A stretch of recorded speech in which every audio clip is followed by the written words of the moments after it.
wala pang kumukumpirma kay Ellen Adarna at kay Derek Ramsey na totoo yung kwentong nasagap natin na nagpaanal na sila ng kasal. Doon po sa huling house tour ni Derek Ramsey, nakakatuwang makita na yung kwarto nila ni Ellen Adarna, yung mga regalo niyang painting kay Ellen, hindi niya tinanggal sa wall. Siguro maasa pa rin si Derek na magkakabalikan sila ni Ellen. Yun ang maganda naman kay Ellen Adarna, pinahihiram niya itong si Baby Lily kay Derek.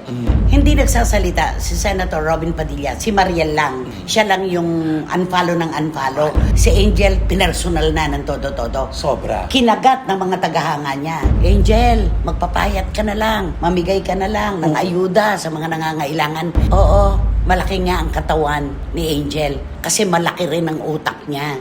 Mas mahirap namang makakita ng isang lalaki na malaki ang katawan pero kakapiraso ang utak. Ay nako, isa siyang latang walang laman, kaya maingay. Ang mainit na chika! Ang mga walang prenong intriga. Ang mga pinagpipistahang kontrobersiya. Tungkol sa kanya, Kanugod mga pinapagsaha na lunas. tutok na dito lang sa Showbiz Now!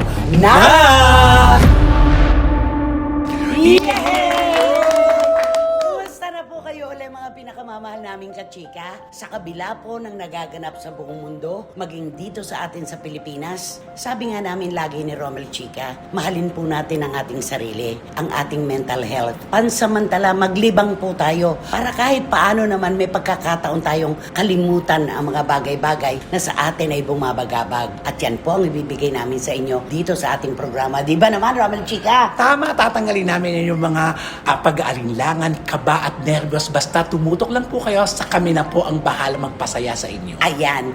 At saan pa po ba magaganap ang ating pagpapalitan ng mga opinyon, ang mga kwentong gusto nyong marinig? Dito lamang po sa inyong programa, aming programa at ito po ang Showbiz Now! Alam mo, merong ano, yung kolokyal na salitaan. Parang real talk. Ayan. Sabi sa kanto, ang bumababa na lang talaga ngayon pang-ibabang suot ng babae. Totoo. Yun na lang daw ay binababa. At ang tanging mura na lang daw po ngayon, PI. Yun na lang. Tignan mo nga naman, no? Kasi ang bahal na ng petrolyo, mahal ang lahat ng pangunahing bilihin. Dumating na tayo sa puntong yun na lang talaga. Oo. Pero ang nagkakamura, mga kwentong showbiz. Eto talaga, Diba? talagang Diyos ko, murang-mura talaga. Sabi nga ng mga ating taga-suporta sa ibang bansa, buti na lang, merong SNN. Kasi kung wala, baka nalukring na kami ngayon. Ito talaga ang libreng entertainment para po sa inyo. Pansalit sa mga problema. Unahin na po natin, mga kachika, wala pang kumukumpirma kay Ellen Adarna at kay Derek Ramsey na totoo yung kwentong nasagap natin na nagpaanal na sila ng kasal. Wala pa. Wala pa, di ba? Wala pang kumpirmasyon. Kasi si Ellen merong sinabi na one day magiging single na rin ako. Oo, yung salitang unmarried. Oo. Diba? Pero wala pa rin confirmation. Correct. Lalo naman si Derek Ramsey, hindi naman po nagsasalita. Mulat-mula pa, walang sinasabi. Wala, tahimik yan. Kaya wala tayong mapupulot na Alam mo si man. Derek, di ba sa dami ng mga alingas-ngas ngayon, lalaki, babae, nag-aaway-away, mag-asawa, mag-ex. Si Derek Ramsey, mapupuri mo. No? Napaka-gentleman. Mm-mm. Di ba, hinahayaan niya. Maginoo siya. Hinahayaan niya lang magsalita yung ex niya. Ano yun, wala lang. Di ba nung tumawag sa akin, sabi niya, Nanay, hayaan nyo na lang po. Galit lang po talaga si Ellen. Oo, totoo naman. Yun ang sabi niya. Nakakatuwa. Pero, hindi ba pagka naghihiwalay ang mag-asawa o ang magkarelasyon, nagbabalikan ng mga bigay na kung anik-anik? May mga ganyang senaryo sa mga nagkasama. Kunwari ikaw, Oo. nakipag-break ka sa akin, ni. Yak! Hindi ba? Akin na yung mga bigay ko. Eto na rin yung mga bigay mo. Ganon. Oo, may mga ganun kasi Oo. na hindi matanggap talaga nila na maging masaya na lang sila kung di natapos Ang tawag nila doon, immature na paghihiwalay. Totoo. Hindi matanggap, dapat ay tinanggap na lang dahil talaga hindi sila para sa isa't isa. Yes. Doon po sa huling house tour ni Derek Ramsey, nakakatuwang makita na yung kwarto nila ni Ellen Adarna, yung mga regalo niyang painting kay Ellen, meron doon na talagang ganda-ganda. Hindi niya tinanggal sa wall. So, ang ibig sabihin, kung hindi niya tinanggal, ang ibig sabihin nun, maayos sila. Nag-uusap pa rin kaya? Oo. Pero ang alam ko parang wala na, hindi na nag-uusap Oo. Co-parenting lang sila, bulisyon diba? na lang yon ni Oo. Derek na kung ano man yun nandito nung umalis ka, hahayaan ko, hindi ko tatanggalin. Yung iba naman ang interpretasyon, siguro maasa pa rin si Derek na magkakabalikan sila ni Ellen. Ay, kung Parang- magkakabali ka, di mas maganda. Mas maganda, Pero diba? kung hindi, wala na tayong magagawa. Pero alam mo, sa laki ng kanilang bahay, ang ganda ng kusina, ng living room, ang ganda talaga ng sala. Alam mo, isang bahay ito na napakalungkot. Ramdam mo do sa house tour na may lungkot. Oo, na kasi dati, pinanonood natin yun, nagtatamblingan sila doon, di ba, Nay? Silang mga sa corridor, sa kung saan, kama. correct. Pero yung kwarto ni Baby Lily, ang laki-laki. Ay, Grabe. eto na. Para talaga sa kanyang prinsesa. Yun ang maganda naman kay Ellen Adarna. Pinahihiram niya itong si Baby Lily kay Derek. At si Derek naman, inaalagaan ng kanilang anak at talagang ibinibigay niya yung suporta. Diyan ka naman, Biblit, kay El, papalakpak ka naman. Kasi Nay, kahit na anong away nila dati, never na pinagkait niya yung anak niya kay Oo. Derek. Kaya ako pinupuri ko si Ellen doon kahit nagagalit siya sa atin minsan dahil pinipitik daw natin siya at kampin Derek tayo. Pinupuri natin si Ellen Adarna sa pagiging mabuting nanay na ipinahihiram ang kanilang anak ni Derek. Di ba? Co-parenting sila. Correct. Yun. Okay, so naghiwalay sila. Si John Lloyd, tinatabi ngayon kay Ellen. Oo. Wala po yun, wag po kayo maniwala. May gagawin lang po silang sitcom. Oo. Yun. Di ba, naghiwalay din si John Lloyd at saka yung girlfriend niya, Ay, opo. si Isabel Santos. Ano na nangyari dyan? Wala nga akong balita eh. Pero sabi, galit-bati, di ba? Dati daw. Pero parang ngayon, okay na naman yata. Bakit meron ka Oo, napapanood alam na ko na meron ako nadaanan na parang nag-aano na naman sila, nakita na naman yata sila somewhere. Ako wala Oo. talaga. Kasi daw, talagang seryoso daw yung babae. Ano daw to, sensitibo. Kasi nga, pintor. At saka di ba dumating pa Oo. sa puntong biglang nawala ito si babae, si Isabel, na parang hindi nagparamdam. Isinarado ang IG niya. Lahat. At talagang sinabi niya na hindi na raw maaaring igalang ng lalaki ang babae ngayon, di ba? Kasi alam mo, eto meron tayong mga pintor sa paligid ngayon. Mga sensitibo sila. Malalalim. Alam mo, yung kanilang obra, huwag mong tatawaran na ang pagtawad mo, mamaliitin mo ang kanilang pangalan, ibibigay na lang sa'yo. Ay, totoo pa, ibibigay na lang. Lalaitin ko para bigyan ako. Lalaitin mo si Louie Tolentino? Ay, hindi kaya. Si Berreyes? Hindi kakayanin. Lalaitin mo? Lalait- Ibibigay niya sa'yo. Ay, talaga? Si Joe Florendo, si John Morondos, Makakaipon pala ako ng painting. Si Nick Masangkay, lalaitin mo? Syempre, Hindi. Totoo po yun. Sensitibo po sila. Alam nila kung ano ang kanilang karapatan. Ay, yung hirap kung paano binuo. Yung effort Oo. po. Ang mga magulang kasi ni Isabel, pareho ring pintor di ba? Kaya super naman lalim na itong babaeng ito. Tama ba ako? Ang kanyang ama ay si Soler, tapos ang nanay niya ay si Mona. Mga pintor din. Grabe. Kaya si Isabel, lumaki siya na ang katabi din niya ay mga magulang na gumagawa ng obra. Kaya nakita mo naman ang ano niya. Oo. Super napakamalalim at tahimik na tao. Si John Lloyd naman ay nangungulekta.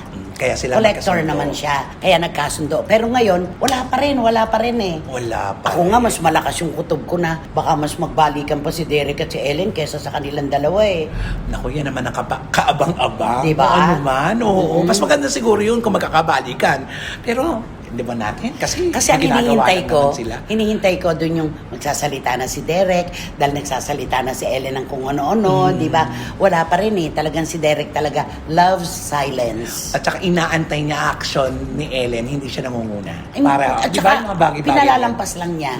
Sabi ko nga, si Derek, pagkakaibigan, kayang-kaya niyang ipagtanggol. Pero yung sarili niya, parang hindi niya kayang idepensa, di ba? May Parang, mga ganun talaga. No? May mga ganun. Oo. Pero si Ellen, maganda rin na may ginagawa niya ngayon na naglilibang siya. Kasama niya si John Lloyd at saka yung kanilang anak, di ba? Si Derek naman, meron din namang si Derek nakakasama yung mga kaibigan. At least may kanya-kanyang buhay na sila na nag-i-enjoy sila. Oo. Yun ang Pero alam mo, pag pinaka-importante. nakita mo pala yung bawat sulok ng isang bahay, nung nagsasama pa yung magkarelasyon, at nakita mo ulit nung wala na sila, ang lungkot-lungkot talaga. Siyempre, aaning mo naman ng bahay na walang ina. Di ba yung gano'n? Di ba ang tatay lang nandyan? Nandoon ang haligi, wala yung ilaw. Oo, di ba? Naku, mararamdaman mo talaga, bawat sulok malungkot na malungkot. Ay, Ganun pala yun, kahit gaano kalaki pala ang isang bahay, kapag wala na yung Kulang. pagmamahalan, Ano nga sabi? Hindi bali na nasa isang kubo, basta Basta buo ang pagmamahalan. Aanin mong mansyon, kung malaki naman ang iyong puson. Oo, at Oh, saka may di ba? kasabi, aning mo masyon kung di ka naman doon nakatira. Nadadaanan mo lang. Naalala mo yun kung malaki naman ang iyong puson. Ay, Diyos ko, nadamay pati si Carla. Okay. Kantahan mo na si Ellen at saka si Derek. Naku, ito lang. Kanta Pati ko na pa rin si John Lloyd at saka oo. si Isabel. Para sa inyong lahat ito. Bakit gayon ka lang dumating sa buhay ko? Pilit binubuksan ang sarado ko ng puso. Ikaw ba ay nararapat sa akin? At siya ba'y dapat ko nang limutin? Nais kong malaman bakit ngayon ka lang dumating. Ang ganda-gandang pyesa niyan. Opo, ay sobra, lahat makaka-relate. Hindi ko lang kaya makipag-duet sa iyo. Kasi ikaw lang naman ang singer. Di ba? Okay. So ito, umaasa tayo ng Oo. pagbabalikan. Sana. Na harinawang maganap. Itong issue natin na susunod. Eto. Mukhang lalaganap pa to ng Bardagulan kasi itong susunod Oo. nating issue. Pero eto hindi nagsasalita si Senator Robin Padilla, si Mariel lang. Siya lang yung unfollow ng unfollow. Sabi nga natin sa last episode, saka unfollow ni Mariel ng mga hindi kumakampi sa asawa niya. Baka isang araw, wala na siyang kaibigan. Pero may movement siya. Oo. Meron talaga, di ba? Oo, may movement siya, kaya siya nagtayo ng Eto, movement. hanggang ngayon po, pumapalaot pa rin yung mga kwento tungkol dun sa ibinatong mga salita ni Angel Locsin laban kay Senator Robin. Natural, kani-kanyang paksyon yan, kani-kanyang kampo. Si Angel, pinersonal na ng todo-todo. Sobra. Kinagat ng mga tagahanga niya. Sabi, di ba, Angel, magpapayat ka na lang, mamigay ka na lang ng ayuda sa mga nangangailangan. Dati na naman po si Angel tumutulong talaga Kahit sa mga... hindi kayo manawagan, ginagawa niya yan. Oo. Yun naman tungkol sa kanyang katawan, parang napaka-personal. Sobra. Diba? Ngayon, ito kinagat ng mga fans. Sabi ng mga tagapagtanggol ni Angel, oo, malaki nga ang katawan ni Angel kasi malaki rin ang utak niya.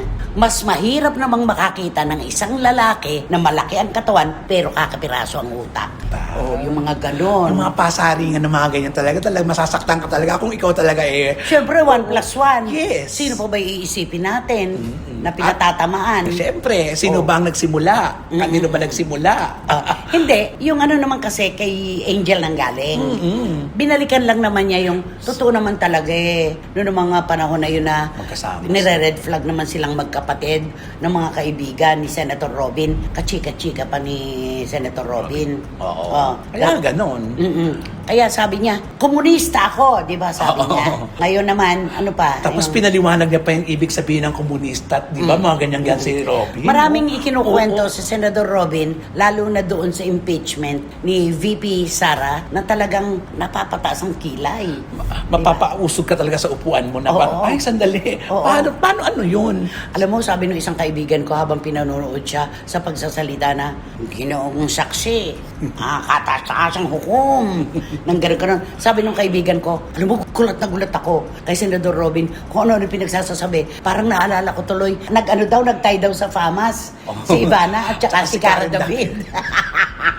Ano ba naganap doon? Lahat nga sila nagtaasan na ka. Anyari?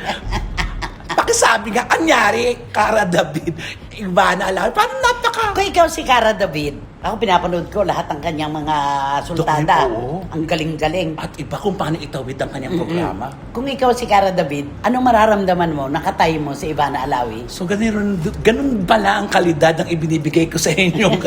Dapat iniba na lang nila. Hindi na lang, ibinigyan na lang ng ibang title si Ivana. Public service host. Kasi nga dahil... At ang nanalo din yung kay Ivana. Tignan. Kasi namimigay siya ng Oo. datong. Di ba? Isipin mo yun. Pero famous yan eh. Wala tayong Taon-taon naman talaga. Oo. Wala namang hindi kinu-question na desisyon ng Famous Awards. Oo, sila yan eh. Sa Okay na kanila yan. yan. Okay Oo. na yan. Dito na tayo, balik na tayo kay Senador Robin Padilla. Yon. May mga ginagawa kasi siya na, sabi ko nga, di ba? Ang tawag sa kanya, ay nako, isa siyang latang walang laman, kaya maingay. Ganon. Tubig na mababaw, kaya maingay. Oo, O, diba? tinag-ingay lalo. Oo, at saka wala na siyang pakialam. Napapansin mo, mas lalong lumakas ang loob niya kasi. Kasi nag-number 1 siya sa Sa- survey. oo. Uy, naalala mo, yung may nag-react habang nag-uusap sila ni Congressman Luis Tro, sila Attorney Lorna Capunan, nagsumbong siya, di ba? O na parang di. Oo, kay Senate President. Sabi niya, ano sila, wala silang karapatang mag-ingay. Yan nasa first row. Puro lawyer pala yun. Ginaya niya ang namayapang si Senator Miriam Santiago, yung may nagganon, Oo, ng yung- tenga. Ewan ko Oo. ba, bakit nangyayari na ito kaya masyado ng malalim at saka alam naman nila na Sino malalim? Si Senator Robin?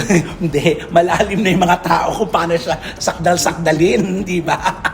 Nakakaloka. Ewan ko kay Mariela, meron namang mga bulag na tagasunod. At ito naman po ay papayagan natin dapat na mangyari kasi unwritten rule yung pagsasama ng mag-asawa. Kung yung inilalaban natin demokrasya kasama sa sa konstitusyon, yung kalayaan sa pamamahayag, meron ding unwritten rule na mag-asawa. Ayun Di lang. ba? So mahirap talaga. Nagmamahalan sila. At kahit ano ang mangyari, piling baligtarin mo man si Mariel, camping Robin Padilla siya. Kahit naman asawa sino, siya. asawa yun, Di no? ba? Can you Asahan please natin talk yan. to Robin? Senator Robin Padilla, please, idol ko po kayo sa mga pelikula nyo. Sana doon ko po kayo mapanood ng mga ganyang mga eksena. Alam mo yon? Kasi doon ko siya hinangaan sa mga eksena yung bad boy, mga ganyan. Gumaganap Palagay ka. ko, mahal na nga kita eh. Ganon, mga ganyan, di ba? Pero itong sa sala, para Bakit kayo Oo. nag-uupo ng mga saksi na meron palang kasong ganon-ganon? Hindi, parang para tuloy ako nanonood ng pelikula. Oo, yun Di ang bale, parang yan. nauwi na tayo sa impeachment. Dapat sila ni Angel ang pinag-uusapan natin. Oo. Hindi po natin mapipigil ang kampo ni Robin Padilla na ipagtanggol ang kanyang kapakanan. Kung paano na may emosyon din po ang mga taga-suporta ni Angel Locsin na ingatan din naman ang kanilang idolo. Oo. Diba? At higit sa lahat- binabash na eh. Oo. Body shaming na eh. Correct. Oh. At kaya na pag-uusapan, mga kaibigan, pareho pong artista ito. Alam naman natin, Senator Robin ay artista po. Diba? Kaya po napapasama siya sa usaping itong kwentong artista. Tapos Yun may yun. mga nakikihalo pa. Kahit pa dumoble ang katawan ni Angel Locsin, sa itsura naman niya, payag na ako. Oh, Napakaganda pa rin niya, no? Ang ganda-ganda pa rin niya. Napakalalim na ng pupuntahan niya hanggang saan-saan na yan. Kasi, wala eh. Ang mga basher kasi kung saan-saan na lang sila nagpunta, hindi sila mag-focus kung ano yung problema. At si Angel at si Senator Robin, wala naman tayong naririnig. Correct. Diba? Kaya Hindi nga- nag-aaway yung mga personalidad. Minsan iniisip mo na, talagang ano ba ito? May gumagawa lang talaga ito para mapag-usapan at lumiingay ang parehong pangalan nila. Oo. Di ba? May mga Alam niyo po, ganyan, yung di ba? fake news, babanggitin ko lang po. Pati ako naman talaga ay naging ano niyan. Oo. Naging biktima niyan. Nakita raw po ako sa isang bar. Hmm. Umiinom daw po ako at sa sobrang kalasingan, bumagsak daw po ako sa sahig. Ay, naka-miniskirt daw po ako. So, Miniskirt. nasisilipan ako. Unang-una, virgin pa po ang lalamunan ko ng alak at wine. At pangalawa, hindi po ako kailanman nagdamit. Ako po ay lagi nakapantalon. Huwag po kayong maniniwala sa mga fake news na ganyan. Totoo. Yang mga bashers na yan, kung galit kayo sa amin, dahil nakipipitik namin yung inyong mga idolo, hanggang dun lang tayo. Huwag mamersyonal. Oo, wag naman pong labis. Tama lang, okay lang mamuna. Pero yung labis-labis, nakala mo naman, kasama namin kayo 24 oras. Parang hindi naman Imaginein mo, maganda. naka-miniskirt ako, tumiinom ako Oo nga. Ako kami nga namin kasama sa sinani, never nga nag-blouse. At hindi mo nga nakita legs ko kahit kailan. Oo. Diba? Grabe kayo. Ayun, yun lang po. Yun lang ang punto namin. Iwas po tayo sa mga fake news. Iwas din po tayo sa mga bashers na walang magawa sa buhay. Hindi po kaya nasusunog ang kanilang sinaing. Ay, naku, meron ba isa saing? Ang ulam, hindi ba napapanis? May pambili ba? ikaw Okay. Sino ba kasi yan? Sino ba yan? Sino ba yan? At ito na ang ating baline item for today's video. Naku, ito na nga. Sikat na sikat ito talagang laman ito ng social media kahit saan. Mapataas, mapababa mong social media. Right and left, makikita mo talaga itong dalawang ito. Okay. Na kung saan, Kilig. sobrang kilig na dati po silang magkarelasyon. Magkasama pero nagkahiwalay dahil sa mga bagay-bagay na hindi nila napagkasunduan. May anak sila. Correct. At ngayon, lumipas po ang maraming panahon, eto na, nakikita na natin silang Mukhang muling. Oo. Muling ibalik ang tamis ng pag-ibig. Eto na sila, napapanood din sila. Dati, ang rason nila kung bakit sila sama dahil sa kanilang anak. Na meron silang sinusuporta na produkto ng isang anak na gustong, syempre, asa magulang, kasi Gusto co-parenting. Tumulong sila pareho na sa kanilang pagtulong, bakang dito na nag-uugnay na ibabalik. Alam mo ba, yung male personality sa kwentong ito, habang may concert, nagtitinda ng sabon. Diba? Oo, nagpapabenta siya ng sabon. Grabe, o tignan mo, ganun niya kakasupport. Ganun siya eh. Hindi niya ikinahihiya ang mga bagay-bagay na makakatulong. O ano ang question ngayon? Eto na. Anong question? Ang question ngayon, bakit daw sila, ayaw ng mga tao eh. Bakit naghiwalay na nga kayo eh. Bakit kayo parang kakabalikan kayo? User lang daw yung lalaki, peperahan lang daw yung babae. Uy, teka. Yung babae naman daw, peperahan lang din daw yung lalaki. Uy, teka naman, pip, pip, pip.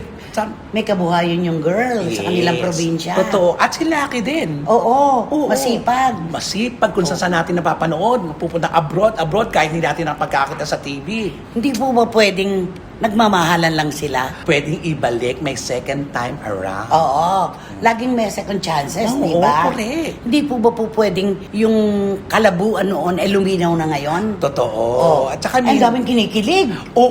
Ako isa sa kinikilig talagang, naku. Oo. Kasi organic. Yes. Diba? Very raw. Very raw. Pati yung anak nila, pag nakikita sila, alam mo yung kahit hindi nagsasayo, anak, ramdam na ramdam mo na wishing talaga. Maligaya yung bata. Oo, nakikita Kasi lang yung wish epekto. niya yun eh. Correct. Wish niya yun eh, di ba? Okay, napapahaba na tayo. Oo nga. Pwede na ba tayo magbigay ng clue? O so, si lalaki. Sige, anong clue mo Basta, kay lalaki? si lalaki, hindi siya si Chris Aquino. Ay, ganon. Kasi nga, lalaki Yung babae, hindi siya si Katrina Paula. Ay, napakadali At hindi naman. rin siya si Katrina Enrile. Ayan na. Oh. Ano pa ba? Sino pa? Meron ka bang alam na kanta nung lalaki? Teka May lang. pinasikat na kanta to. Teka, kinakanta ko yan eh. Teka lang. Ang girl, Kumakanta magaling rin to na si actress girl. At magaling na supporting actress. Saka bibilib ka dito sa babaeng ito, napakasimple. Oo. Talaga. Napakasimple. Kantahin mo na. Kung malaya lang ako, kung malaya lang ako, ipagsisigawan kong mahal kita. Kung malaya lang ako, kung malaya lang ako, ay ikaw ang tanging pipiliin ko. Sana ay mahal mo rin ako. Nagmamahalan na sila. Malapit na! Ayan. Nako, sigurado yan. Si Tito Manny Garcia at si Tita Norsky. Magaling kumanta si Tito Manny. Sabi mo nga, di ba? Magaling siya. Ang old Mga song. Matt Monroe, mga Nat King No. Cole, mga ganon. No. Kaya niya sundan yan, yung kinanta mo. Yes. Si Tita Norsky rin, kaya rin niya yan. At syempre, pati nga views natin, alam nilang kung ilan At na. kung anong oras, tumaas. Oo, sir. Payakap naman. At si Wating-Wating ng London. Palagay mo kaya, paborito niya yung kanta na yan? Ay, si Wating-Wating mahugot din to sa buhay. Hindi, Kahit tsaka alam niya. very witty siya. Yes, Kabisado niya yan. totoo. Si Miss Nags ng Belgium, ganyan din. Si Juris Doctor Channel. Ay, isa din yan. Mahilig sa Mahilig music. sa music din Di yan. ba ayaw niya dun sa male performer na hindi nagbibihis? Totoo. Alam Oo. niya naman yun kung sino yun, di ba? Si Papa Marlon at saka si Mama Luisa, ganun Yes. din. Ay nako, ang mga Tala girls, ganun din po. At dito naman sa Pilipinas, Direk Franny Zamora, kahit hindi ka mahilig kumanta, siguradong napakinggan mo yung pyesa. Alam niya yan. Ganon din si Dan Clavesillas, si Eddie Letada, si Dims Ignacio ng Singapore. At si Gyson Magdadaro, hindi natin Yes, makakalimutan yan. si Rhea Reyes ng Winnipeg, Manitoba, Canada. True. Ayan, si Marichu Fermacion Espiritu, Jamie Dacia. O yan. Lahat po kayo na nanghuhula ng aming mga BI dito sa SNN para po sa inyo talaga ang kantang ito. Yes. Ayan, sigurado po ito. At teka muna, bago ako magsabi niyan, gusto ko munang magpasalamat sa aking best friend, Tita R.C. Hernandez ng Twin Princess Gems, dyan po sa Shopsville, Green Hills. At pwede rin kayo kayong pumunta at tumingin ng kanilang magagandang alahas sa Marriott Hotel Manila. Tapos na birthday ko, ikaw parating na. Happy birthday, Happy birthday. Tita RC Hernandez. At syempre, sigurado po sa mga clue na ibinigay namin, 2-5 na yan ha. Ulitin mo nga yung clue mo. Ay, naku, Chloe, hindi siya si Chris Aquino. Oh, hindi rin siya si Katrina Paula. Okay, wala na po sa inyo ang mauupo ngayon sa row 4. Nakatabi ang mabahong basuran at walang Electric fan. Ayan naman. Mag-subscribe na po kayo, mag-like, mag-share, at pakisama na rin po yung Romel Chica Vlogs ko. At please, pakiusap, don't skip, walang mag-i-skip ha, please. At syempre, yung Showbiz Now na official po namin sa TikTok, please follow us. Maraming salamat po. Ayan. At syempre, Romel, maraming salamat sa ating mga pintor na magagaling. Magkapatid sila. Si Louie Tolentino po ay narito. Siya po ang gumagawa ng mga obrang ito. At si Verreyes, may kuya sila. Si Kuya Melencio Sapno, wala lang dito ngayon. Takto silang napakahusay. Magagaling sila, Nick Masangkay, magagaling sila. At syempre, ang aking mahal na anak-anakan, Reggie Bunoan, na kung binablind item namin, Romeo Bravo, di ba? Maraming salamat sa inyong pagdalaw. At parating na si Rene at Roma de Leon. Mula po sa San Jose, California, makakasama din po namin. Salamat talaga sa inyo pong lahat na tumutok sa amin ngayon. At nung mga nakararaang sultan, sobrang salamat po sa inyong suporta, tiwala at pagmamahal. Lalo na po sa paglalaan nyo ng oras para sa aming programa. Yun po yun talagang hindi namin makakayang tapatan ng kahit magkano sa inyo. Romel, salamat. Salamat po. Ayan. At hanggang sa susunod na sultada po ng inyong programa at aming programa, ito po ang Showbiz Now na! Bakit ngayon ka lang dumating sa buhay ko? Pilit binubuksan ang sarado ko ng puso. Ikaw ba ay nararapat sa taas? Bakit ngayon ka lang, sabi mo nga? Bakit ngayon ka Paano lang? ka duet nun? Bakit? Ang mainit na chika! Ang mga walang prenong intriga. Ang mga pinagpipistahang kontrobersiya. Tungkol sa kanya na matutunan. Kaluwag mga pinapagtaka na lunas. Tutok na! Dito lang sa Showbiz Now na!